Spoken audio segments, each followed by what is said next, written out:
Assalamualaikum warahmatullahi wabarakatuh. Perkenalkan, nama saya Muhammad Mukhtar dengan NIM L0212011068. Dalam video ini saya akan menjelaskan sedikit atau mereview jurnal yang berjudul Uji Toksisitas Akut Limbah Cair Rumah Makan terhadap Ikan Mas atau Cyprinus carpio. Pendahuluan, setiap rumah makan pasti menghasilkan limbah cair maupun padat. Kebiasaan pengelola rumah makan langsung membuang limbah cair tersebut ke badan air terdekat yang dapat membahayakan lingkungan, manusia, dan biota air. Efek dari limbah rumah makan dalam perairan tidak langsung terjadi seketika, tetapi berefek jangka panjang. Limbah rumah makan mengandung limbah organik yang dapat membusuk sehingga menimbulkan perubahan warna serta bau yang tidak enak. Limbah rumah makan juga bersifat toksik bagi kehidupan biota air, sehingga menyebabkan kematian maupun penurunan populasi biota air di badan air. Objek uji dari penelitian ini untuk mengetahui nilai LC50, mengetahui karakteristik limbah cair rumah makan di Kota Pontianak dan memberikan rekomendasi bagi pemerintah setempat. Jadi objek ujinya yang paling penting yaitu karakteristik limbah cair rumah makan. Selanjutnya yaitu subjek uji dari penelitian ini yaitu ikan mas, yang dimana ikan mas atau Cyprinus carpio ini adalah salah satu organisme perairan yang sangat peka terhadap perubahan lingkungan. Uji toksisitas dengan menggunakan ikan mas juga dijadikan sebagai salah satu aspek monitoring pencemaran dini kualitas air atau early warning system. Selanjutnya itu proses uji dari penelitian ini ada tiga. Yang pertama ada aklimasi hewan dan pengambilan sampel limbah rumah makan. Sampel limbah cair yang diambil berasal dari komposit semua hasil limbah cuci piring sebelum dibuang ke badan perairan. Sampel limbah cair disimpan terlebih dahulu di dalam jerigen agar tidak mengalami kontak dengan udara. Hewan uji ikan mas diaklimasi dulu untuk memberikan waktu hewan uji beradaptasi dengan lingkungan barunya. Air di dalam akuarium tersebut dikondisikan agar mempunyai temperatur antara 25 sampai 30 derajat Celcius. Penggantian air di dalam media aklimasi dilakukan apabila air tersebut sudah keruh dan aklimasi dilakukan selama 7 hari. Yang kedua, yaitu uji pendahuluan. Dilakukan untuk menentukan batas kisaran kritis atau critical range test yang menjadi dasar dari penentuan konsentrasi yang digunakan dalam uji lanjutan atau uji toksisitas yang sesungguhnya, yaitu konsentrasi yang dapat menyebabkan kematian terbesar mendekati 50% dan kematian terkecil mendekati 50%. Percobaan dilakukan dengan 5 variasi pengenceran limbah rumah makan dan satu sebagai kontrol. Percobaan ini dilakukan dengan 2 kali pengulangan atau duplo. Yang ketiga yaitu uji lanjut. Dilakukan terhadap limbah rumah makan Kota Pontianak dengan variasi konsentrasi yang berada pada rentang di mana nilai LC50 LC50 uji pendahuluan berada di dalamnya. Uji lanjut dilakukan dengan waktu pengamatan 24 jam dan setiap 6 jam diamati. Uji lanjut dilakukan dengan tahapan sebagai berikut. Yang pertama, konsentrasi limbah rumah makan didapat dari uji pendahuluan yaitu 0,4, 0,4, 0,5, 0,6, 0,7, dan 0,8%. Konsentrasi setiap perlakuan dibuat dengan rumus pengenceran, yaitu V1 kali M1 sama dengan V2 kali M2, di mana konsentrasi limbah yaitu 0,4% sama dengan 0,8 liter limbah air dan tambah 19,92 liter air galon. Yang kedua, ikan mas sebanyak 10 ekor. Tiap ulangan ditempatkan di dalam wadah yang berisi 10 liter campuran air galon dan air limbah. Yang ketiga, parameter yang diamati adalah jumlah ikan yang mengalami kematian dalam jangka waktu 24 jam.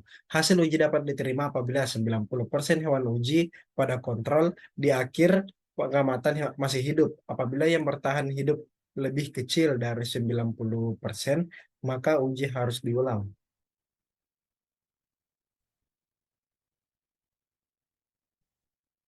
Selanjutnya yaitu berikut data dari parameter limbah rumah makan. Dari tabel tersebut, maka dapat dilihat bahwa nilai BOD atau BOD, TSS, dan minyak lemak melewati baku mutu. Nilai masing-masing parameter yang didapat untuk BOD, pH, TSS, dan minyak lemak sebesar 118,64 mg per liter, 5,31, 312 mg per liter, dan 315 mg per liter. Semakin tinggi nilai BOD yang terkandung di dalam limbah tersebut, maka semakin rendah kandungan DO yang ada. TSS merupakan salah satu faktor penting terjadi kekeruhan di badan air dikarenakan adanya kandungan zat tersuspensi. Dengan tidak adanya pengolahan limbah IPAL pada rumah makan, maka akan berbahaya jika limbah langsung dibuang ke badan air. Salah satu contohnya kandungan minyak lemak.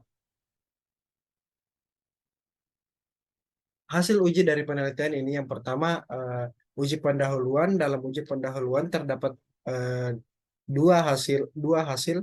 Yang pertama itu persentase kematian ikan pada uji pendahuluan pertama dapat dilihat selama 24 jam dengan jumlah 10 ekor ikan memperlihatkan kematian 100% di setiap variasi konsentrasi. Maka nilai konsentrasi pada uji pendahuluan 1 tidak dapat digunakan untuk menentukan batas kisaran kritis kematian. Konsentrasi uji pendahuluan kedua yang dipakai diturunkan menjadi konsentrasi yang lebih kecil daripada konsentrasi terkecil uji pendahuluan 1, yaitu 10%. Yang kedua, uji uji pendahuluan kedua yang dimana dibuat 5 konsentrasi baru yaitu 0,5, 1, 1,5, 2, 2,5%. Di mana juga menggunakan 10 ekor ikan diperoleh kematian 10% pada tiap konsentrasi limbah kecuali pada konsentrasi 0% atau air kontrol yang tidak mengalami kematian dan 0,5% yang mengalami kematian sebanyak 3 ekor dengan persentase mortalitas sebanyak 30%.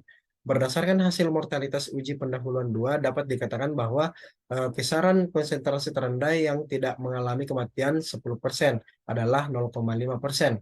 Dan kisaran tertinggi yang mengalami kematian 100% adalah 1%. Perlunya dilakukan uji lanjut dengan variasi konsentrasi terbaru yaitu 0,4%, 0,5%, 0,6%, 0,7, dan 0,8%.